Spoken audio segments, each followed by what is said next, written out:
atsika miaraka amin'ny faritra Boeny an'ity toerana ity anio fa 7 ny volana avril 13 sy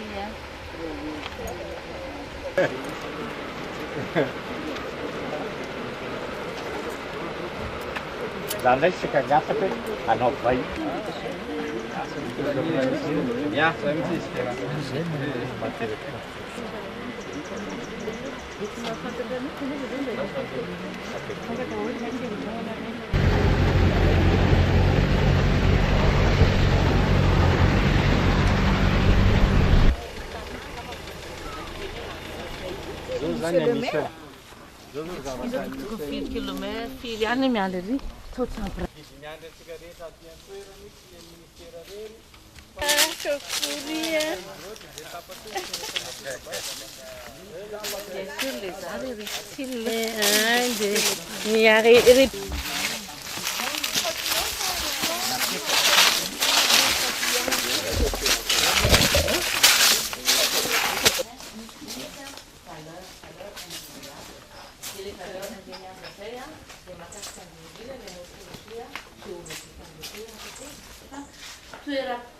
Piafenana zany misy ara-tantara taloha araky ny tantara zay hoe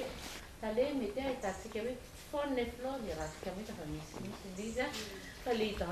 de raha mijery eto tsika tsidiky de mety ohatra hoe tsidiky zany ina kay ny dikan'le soratsoratra reny tsy misy dika manimba lay toerana areo natany misy tofa misy mihitsy ny zany zavatra amana fanamariana raha zany any amin'ny lafitra misy zany zany izy de mitika zany misy manao afo hoe zay tsy tokony atao tsy azo atao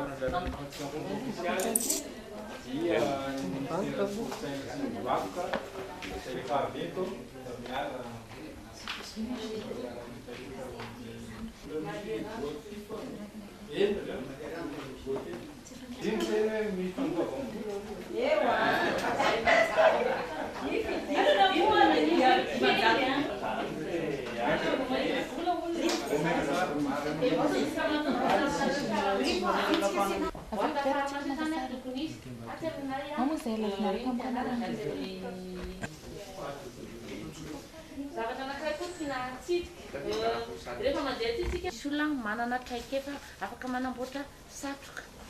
dia somary atsidika fotsiny zany zay zavatra any aoriana mety ambonimbony kokoa an'izay zany fa ho dirambona an'ilay ny lagrotte zany fito zany lagrotte ty eto a Belbaka de ny ray aloha zany sarotra be le fidirana aminazy mijotso tena lavaka be zany ny anankiray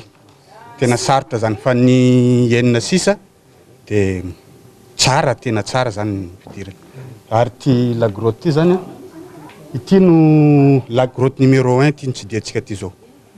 izy ty zany tsy ohatran'ny lagrotte rehetra hoe zoim-bato tonga de lasa lavitra any fa nanazy zany mijotso mandeha mijotso magnambany zany nanazy ny fidinana zany de iny le fidinana kely iny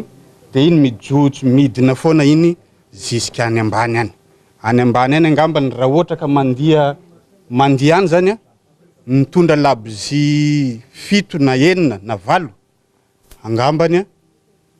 lany iny rehefa mivoaka avy any somary lalindalina zany tiako hazavaina am'le zay de any zany tsy masoko nahita fa tantaran'olona misy matsabory any de misy lampolampom-bato de voajanahary mihitsy zany fangatahan'olo tamin'ny andro taloha ity lagrotte numéro 1 ty fa numéro 2 ao zany io le lazaina hoe mandia amin'ny sisin-dranomasina iny zany tena zoim-bato lavaka mahitsy foana iny zany jusqu'à tsy hita mihitsy le farany ny lovatsofina eny koa ma tam'izay